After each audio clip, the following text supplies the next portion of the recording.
factor tree of 81.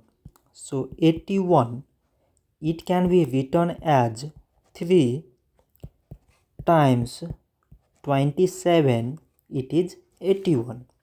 So 27, again it can be written as 3 times 9, it is 27.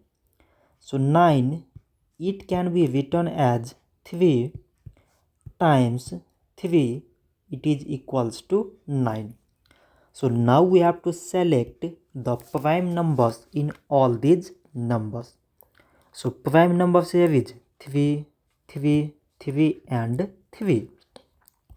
So now we can write 81 is equal to product of all the prime numbers, that is this 3, this 3, 3 and at last this 3. So this much for today and thanks for watching.